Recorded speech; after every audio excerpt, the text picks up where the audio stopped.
and stuff. After being there, man, holy shit, I feel like people have no idea I didn't even know what the hell was going on until I went to Palestine and saw how crazy it was. But what is it like? Give me your thoughts and your So experience. Everyone mistakenly thinks that Hamas like controls Palestine. That's not true at all. There's 3 different areas that were drawn up with the original partition. It's the West Bank, which is totally under military rule by Israel, and then there's the Gaza Strip, which is like the open air prison, which they bomb the shit out of like every couple of years, and Hamas controls that area. And then there's Jerusalem, which is an international city center that both Arabs and Jews live in. But the West Bank has been occupied militarily since 1967, and it's complete martial law. There's checkpoints.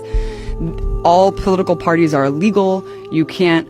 Having a gun is like the least of it. You can't hold a flag. You can't belong to a political party. You literally can't do shit if you're a Palestinian. You just have to sit there and submit. And even if you share a photo of someone who was like killed by an Israeli soldier, you go to jail. And you go to jail for the amount of like months that... What? Yeah.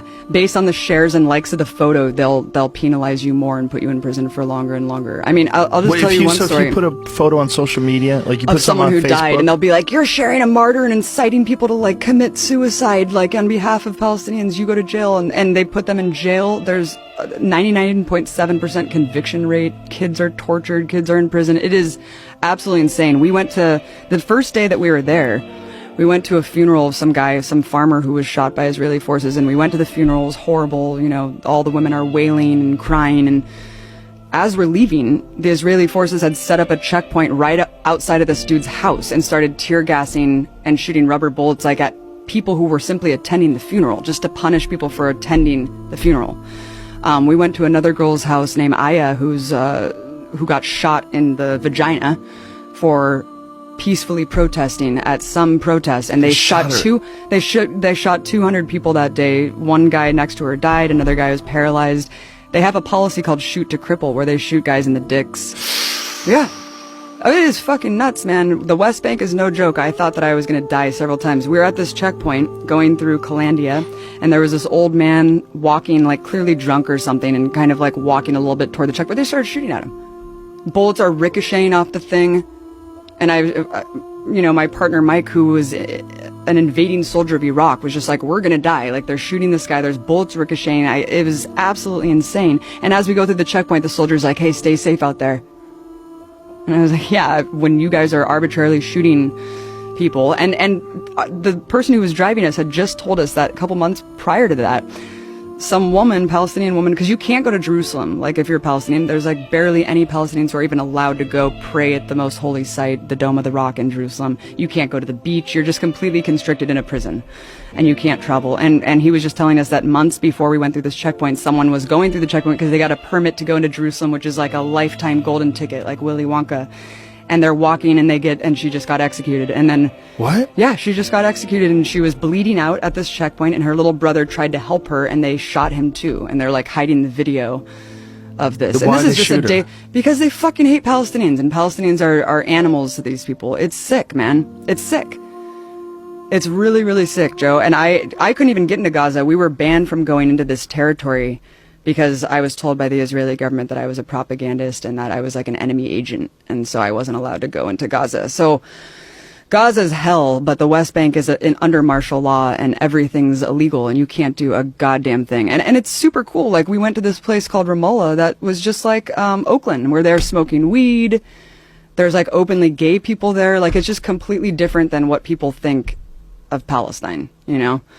People think of it as just a bunch of people with turbans on blowing themselves and up. Hamas is like, yo, you elected Hamas. And like, well, Hamas doesn't want Israel to exist. It's like, well, actually, Hamas is controlling this one area for a reason, because it was built as this surplus when Israel was created.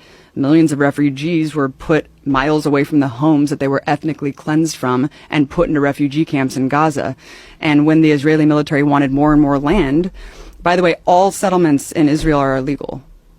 All of them are illegal in the West Bank, but they just keep creating more and more and more. And we would go to these villages of just Arab people living in these villages, and the settlers will come. You have to be a fanatical fucking asshole to move from California to an Arab village in Palestine and set up a goddamn tractor trailer and just live on top of their home. And they can have giant machine guns. They can firebomb you. They can shoot you. They can beat you up. They're protected by the state. You can go with a tractor trailer, set up a home, The state immediately runs a water line, a power line, and a military outpost to protect you. And the Arabs are just sitting there waiting to get killed or attacked. It's absolutely insane. And the way home demolitions work are insane too, because like they either deliver a piece of paper with a rock over it, and they're like, here, if you find it, good for you, and if you don't, then you're screwed. And that's if you're lucky. If you're not lucky, your home will be invaded by settlers, and you'll be forced out of your home. There's videos of this all over the internet of like groups of settlers going in and literally taking over Arabs' homes, and then they just are forced out. It's crazy, man. It's completely way crazier than I ever could have imagined. How long were you over there for? A month. Whoa. Yeah. Yeah. And we were simply, and people want to quabble about like, oh, it's not apartheid. There are different fucking license plates for Arabs and Jews. Like, you cannot go to areas. Like, Israeli soldiers will arbitrarily set up checkpoints and just shut you out of your neighborhood and force you to walk 3 miles to your home. Like, they can do whatever they want because you are under martial law. And you have no mobility, like you have no freedom. So it's really bad. And we just did a whole series on the Empire Files talking about how Israel was created up until today, and we go over like the settlements, the demolitions, the jail, and why I think there's no hope from within Israeli society to change. Because it's becoming a more theocratic state and a more fascist state as it grows, because you have to be to maintain this Jewish supremacist state. You have to be like more fascist and more controlling and more militaristic in the way that you rule society, just like the U.S. I mean, people who were considered outlier fringe assholes 30 years ago are now like the Christian evangelicals are now in power. It's really, really crazy. I mean, it's not the same because Israel is a white nationalist, like ethno-supremacist state. And you see the way that they treat Ethiopians and Israelis. It seems like a lot of Israelis, well, think about this. In order to really reject the notion, it's like rejecting being an American. It's like such a hard thing for people to really accept.